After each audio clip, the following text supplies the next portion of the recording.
On the morning of June 29, 2026, torrential rains descended on Ghana's capital. What began as a steady downpour transformed into a catastrophic deluge. Within minutes, the streets of Accra became rivers. This is the story of how a city was submerged and what that means for millions. The scale of disaster. Approximately 140 millimeters of rain fell in a single day, the highest daily rainfall recorded since 1995. This wasn't an ordinary rainstorm. It was the fourth highest daily rainfall on record in the city. But the real crisis wasn't the rain alone. It was a city unprepared to handle it. At least 12 lives were lost.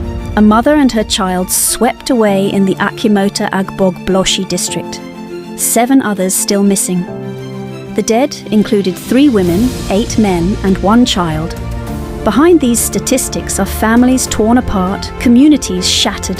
The Ghana National Fire Service, police, military, and disaster management teams launched an urgent rescue operation. Over 429 people were pulled to safety from submerged buildings and flooded areas. Residents waded through neck-deep water to rescue trapped neighbours. Boats and canoes became lifelines. The flooding paralysed the city. Major highways, the N1, Accra-Kasoa Road, Spintex, Kaneshi, all vanished beneath water. Power substations were affected, forcing emergency shutdowns across affected neighbourhoods. A 4-storey building collapsed in Tabara. A massive fire broke out at a rubber factory, slowed by the very floodwaters that surrounded it. The flooding hit hardest where poverty runs deepest. Low-income neighbourhoods in Nima, Alajo, Odokor, and Kaneshi faced the worst devastation. For families living paycheck to paycheck, a single flood erases years of progress. Homes that took decades to build were destroyed in hours. But this wasn't just about rain. Accra's flooding is a failure of planning.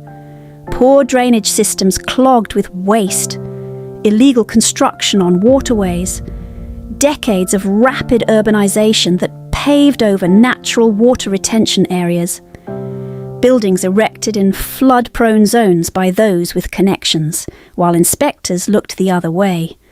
Climate change intensified the rains, but human choices created the catastrophe. President John Dramani Mahama conducted an aerial inspection and pledged action.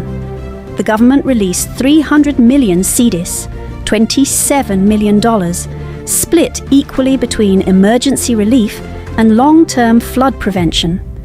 Military engineers were deployed to clear debris and restore infrastructure.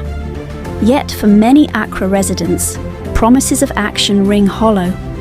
This isn't the first flood. It won't be the last unless something changes. The pattern of failure. This isn't new. In 2015, similar floods triggered an explosion at a fuel station, killing 150 people. Since then, Accra has flooded repeatedly in 2019, 2021, 2022, and now 2026. Each time, the response is the same. Emergency operations, pledges, investigations, forgotten promises. The question isn't whether Accra will flood again, it's when, and whether anyone will finally act. Change requires difficult choices.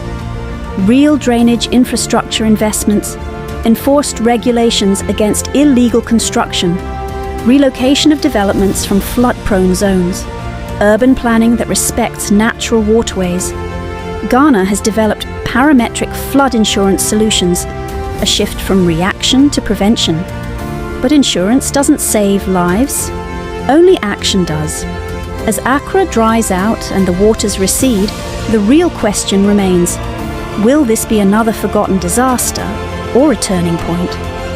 The answer depends on whether Ghanaians demand accountability and whether their leaders finally choose to act. Water always remembers its path. The question is whether Accra will finally change course.